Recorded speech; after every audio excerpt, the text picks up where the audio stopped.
السلام علیکم ورحمۃ اللہ وبرکاتہ۔ بسم اللہ الرحمن الرحیم۔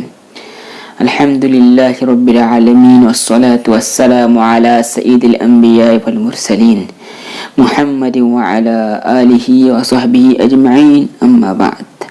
قال اللہ تعالی اعوذ باللہ من الشیطان الرجیم، ظہر الفساد فی البر والبحر بما کسبت ایدی الناس لیذیقہم بعض الذین عملوا لعلہم یرجعون۔ خشکی و تری میں پوری دنیا میں فساد برپا ہو گیا لوگوں کے خود کے اعمال کی وجہ سے۔ انہوں نے جو کام کیے تھے تاکہ اللہ ان میں سے کچھ کا مزہ انہیں چکھائے، شاید وہ لوگ اپنے اعمال سے باز آ جائیں۔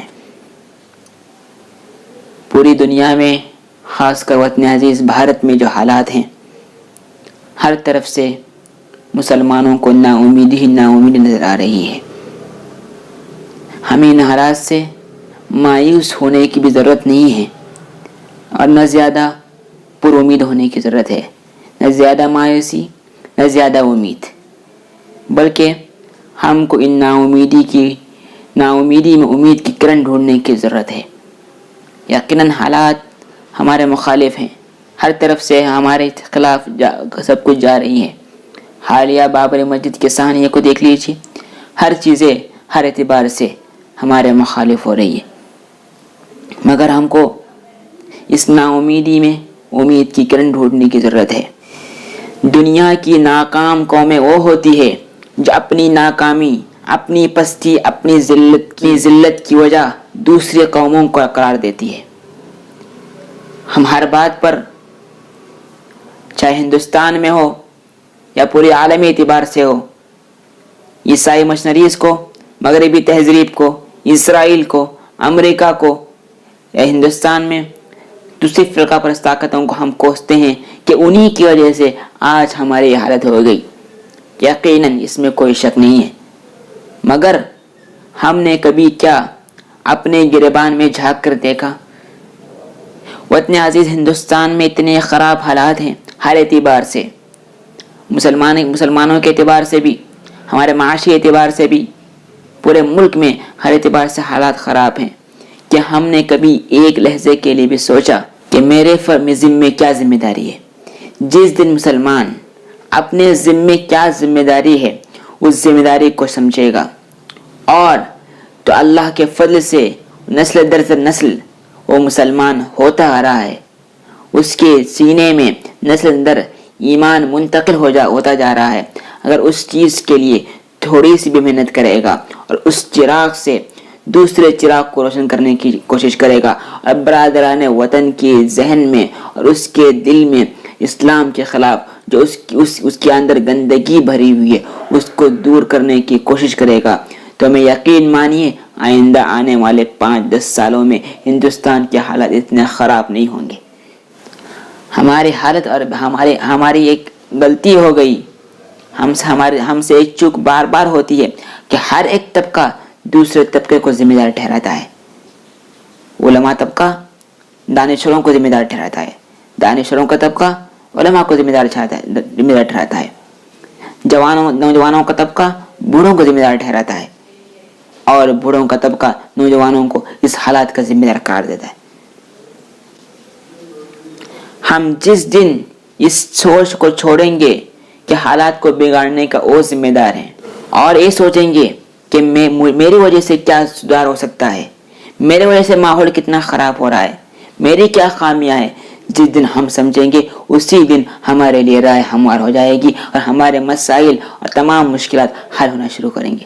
ہمیں یہ سوچنا ہوگا کہ میری کیا ذمہ داری بنتی ہے، میں کتنا ذمہ دار ہوں، میں کیا کر سکتا ہوں، میں کس اعتبار سے کام کر سکتا ہوں، ہمیں سوچنا ہوگا۔ اگر ہمیں نہیں سوچیں گے، صرف دوسروں پر، دوسری طاقتوں پر، فرقہ پرست عناصر پر انہی کو کوستے رہیں گے، تو اس سے ہمارا مسئلہ نہ کبھی حل ہوا ہے نہ کبھی حل ہوگا۔ اور ہمارے ذہن میں یہ بھی خوف بیٹھا ہوا ہے کہ کل کو کیا ہوگا۔ آج بابری مسجد کا سانحہ ہو گیا، پھر مختلف کام ہوں گے، اس ملک میں NRC آئے گا، اس ملک میں طرح طرح سے مسلمانوں کو ستایا جائے گا۔ ہم صرف یہ سوچتے ہیں